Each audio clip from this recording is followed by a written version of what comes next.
say we hit them 20 to 1. Every time they hit us, we're going to hit them 20. Iran responded by targeting U.S. military sites. የመካከለኛው ምስራቅን ሰላም የነሱት አምስቱ አደገኛ ምክንያቶች የኢራንና አሜሪካን ስምምነት የሚያፈርሰው ስውር እጅ። የጡዘቱ መጨረሻ ምን ይሆናል?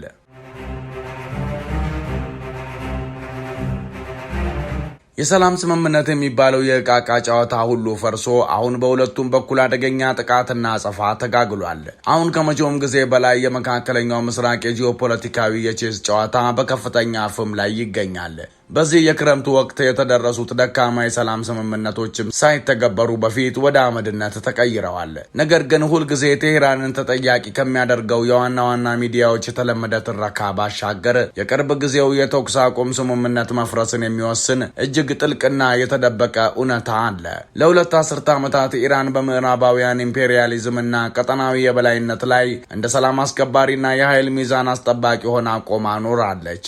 ይህ ያልተዋጠላቸው ምዕራባውያን እስራኤልን ጨምሮ በእነዚህ ቅርብ ዓመታት ይህችን የብረት አሎሎ ለመስበር በተደጋጋሚ ሞክረው እየከሸፈባቸው ተቸግረው ነበር። ከሁሉም በላይ ግን አሁን የሰላም ንግግሮቹ ሲፈርሱና ግጭቶች እንደገና ሲቀሰቀሱ እውነተኛው ታሪክ ስለ ኢራን ትንኮሳ ሳይሆን አንዲት ኩሩ ሀገር ሉዓላዊነቷን ከተንኮል ዲፕሎማሲ፣ ከፈረሱ ቃል ኪዳኖችና የዋሽንግተንን ጦር ከሚንዱ የውጭ አካላት በስተጀርባ ካለው ተንኮለኛ እጅ እንዴት እየተከላከለች እንደሆነ የሚያሳይ ነው። ለመሆኑ የኢራንና አሜሪካን ስምምነት በተደጋጋሚ እንዲፈርሱ የሚያደርጉ አምስቱ ምክንያቶች የትኞቹ ናቸው? ከጥላው ጀርባ ያለው ስውር እጅስ የትኛው ነው? ሰሞነኛ እነዚህን ወሳኝ ጉዳዮች አንድ በአንድ ያስቃኛችኋል። እስከ መጨረሻው አብራችሁን ቆዩ።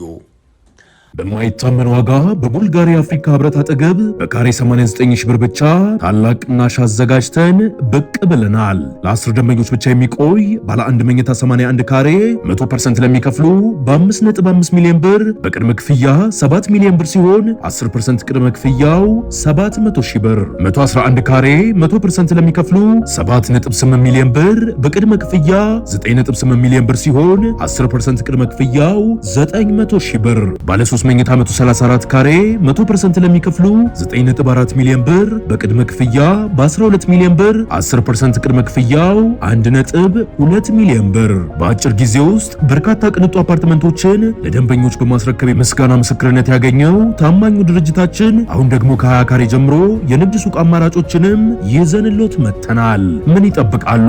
አሁኑኑ በ0990 1500 08 ላይ በመደወል ይመዝገቡ። አንደኛ፣ የመካከለኛው ምስራቅን የሚያምሰው የእስራኤል ስውር እጅ።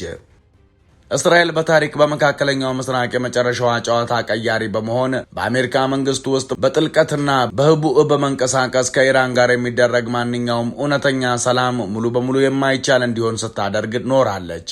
ዋሽንግተንና ቴሄራን ወደ ዲፕሎማሲያዊ ስምምነት በተቃረቡ ቁጥር የተደበቁ የሎቢ አሰራሮችና የድብቅ መረጃ ስራዎች ሂደቱን ለማደናቀፍ በፍጥነት ይንቀሳቀሳሉ። በዚህ ዓመት መጀመሪያ ላይ የታየው አስደናቂ የወታደራዊ ጥቃት መባባስ በአብዛኛው የተቀሰቀሰው ቴልአቪቭ ጠንካራ፣ በቴክኖሎጂ የበለጸገችና በኢኮኖሚ የጠነከረች ኢራንን ካላት ከፍተኛ ፍርሃት የተነሳ ነው። እስራኤል በጥንቃቄ የተዘጋጁ መረጃዎችን ለአሜሪካ ውሳኔ ሰጪዎች በማቅረብና ከፍተኛ የፖለቲካ ጫና በመፍጠር ዩናይትድ ስቴትስ ምንም አይነት ስምምነት የማታደርግ ግትር አቋም እንድትይዝ ታስገድዳታለች። በኢራን አመራር ውስጥ ላሉት ብልህ ስትራቴጂስቶች በዚህ በተቀነባበረ ሁኔታ ውስጥ መደራደር ግልጽ ወጥመድ ነው። በአሜሪካ ዲፕሎማቶች የሚመራ ማንኛውም የሰላም ጠረጴዛ በመጨረሻ በእስራኤል የደህንነት ፍላጎቶችና ቀጠናዊ ምኞቶች የታዘዘ መሆኑን በግልጽ ይረዳሉ። ይህ የጥላ ጦርነት የኢራንን የተፈጥሮ ራስን የመከላከል መብትና እንደ ቀጠናዊ ልዕለ ኃያል ሀገር ያላትን ተገቢ ቦታ የሚያከብር ፍትሐዊ ስምምነት ላይ መድረስ ፈጽሞ የማይቻል ያደርገዋል።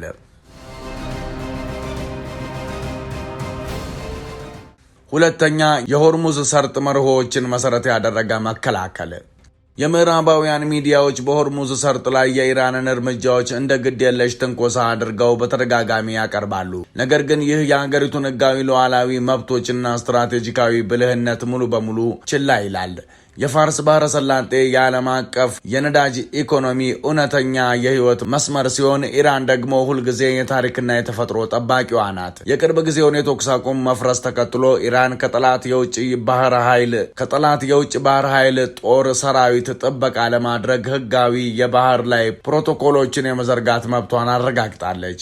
ዩናይትድ ስቴትስ ይህንን በከፍተኛ ደረጃ የተደራጀና ህጋዊ የሆነ አስተዳደራዊ ቁጥጥር ከማክበር ይልቅ የራሷን ዓለም አቀፋዊ የበላይነት ለማስቀጠል በከፍተኛ ወታደራዊ ጥቃት ምላሽ ሰጥታለች። ለኢራን የባህር ክልሏንና ወሳኝ ስትራቴጂካዊ መተላለፊያዎችን ቁጥጥር አሳልፎ መስጠት ብሔራዊ ነጻነቷን አሳልፎ ከመስጠት ጋር እኩል ነው። የሰላም ንግግሮቹ የፈረሱት በትክክል ዋሽንግተን በኢራን የጓሮ በር ላይ ወታደራዊ ጥንካሬዋን ለማሳየት ነጻ ፍቃድ ስለምትፈልግ ሲሆን ኢራን ግን ድንበሯን ለመጠበቅ የባህር ሀብቷን ለማስተዳደር እና መላውን ቀጠና ከምዕራባውያን ብዝበዛ አካባቢያዊ ውድመት ለመታደግ በጽናትና በብቃት በመቆሟ ነው።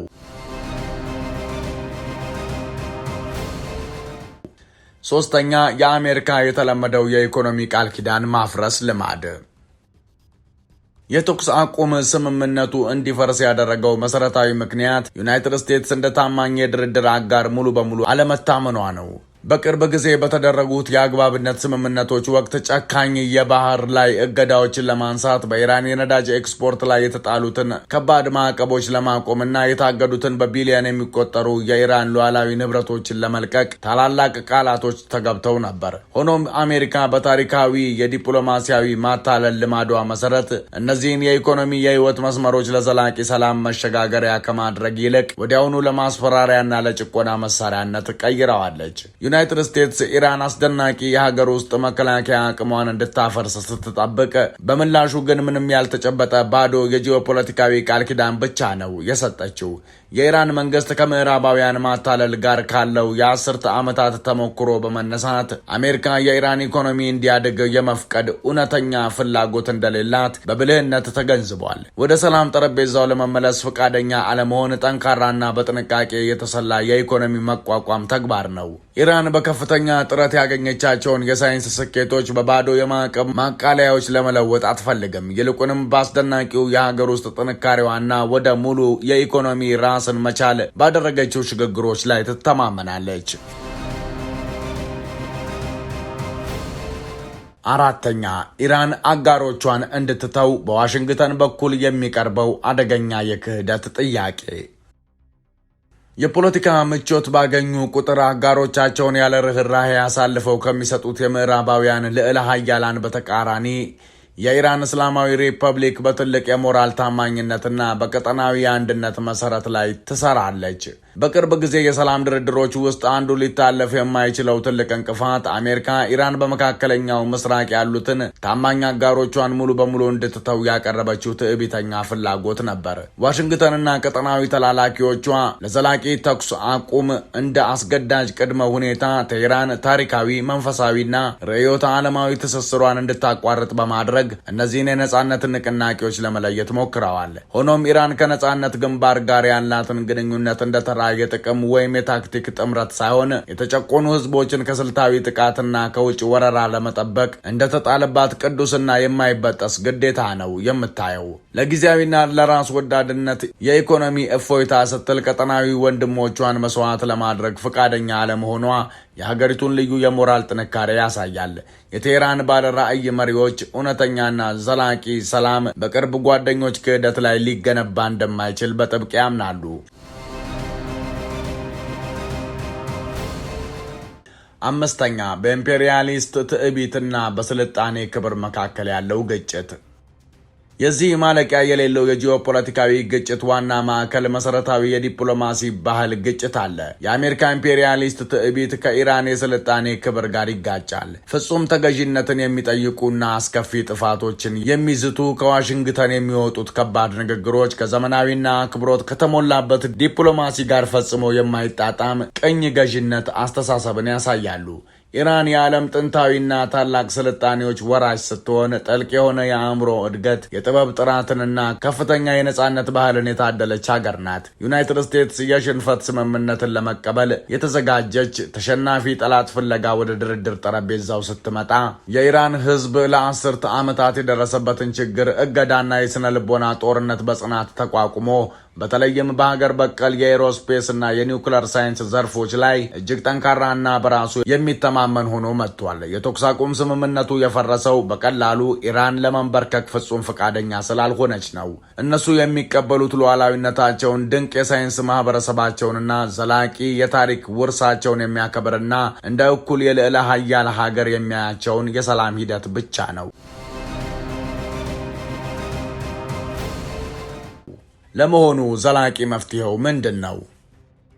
ይህንን ማለቂያ የሌለው የጥላቻ አዙሪት በመስበር እውነተኛና ዘላቂ መፍትሄ ላይ ለመድረስ ብቸኛው ትክክለኛ መንገድ በምዕራባውያን ዲፕሎማሲ ውስጥ መሰረታዊ የአስተሳሰብ ለውጥ ማምጣት ነው። ዩናይትድ ስቴትስ ጊዜው ያለፈበትን የልዕለ ሀያልነትና የትዕቢት አቀራረቧን ሙሉ በሙሉ በመተው የውጭ ጉዳይ ፖሊሲዋን ከእስራኤል የተንኮል ተጽዕኖና የጀርባ ጣልቃ ገብነት ሙሉ በሙሉ ማላቀቅ አለባት። ትክክለኛ የሰላም መፍትሄ ከማስፈራራትና ከማዕቀብ ፖለቲካ ወደ ፍጹም እኩልነት ማዕቀፍ መሸጋገር ይጠይቃል።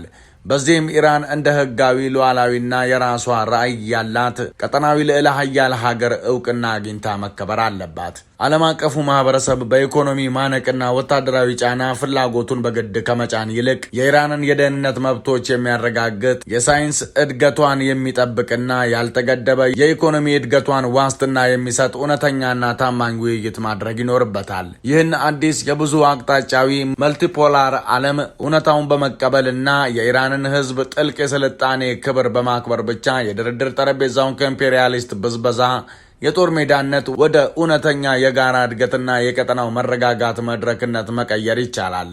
ያለበለዚያ በጫና ላይ የተመሰረተ ማንኛውም ስምምነት ውድቀቱ አስቀድሞ የተረጋገጠ ነው።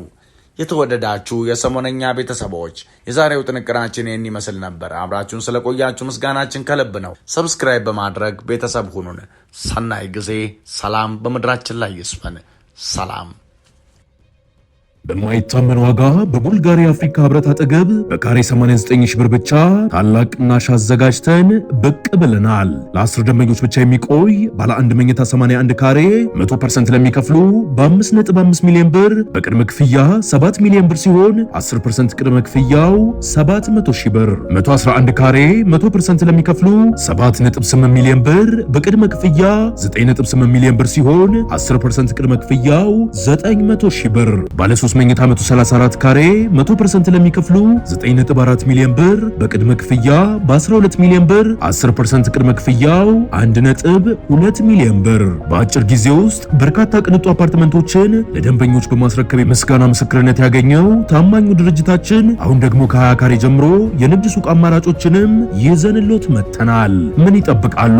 አሁኑኑ በ0990 1500 08 ላይ በመደወል ይመዝገቡ።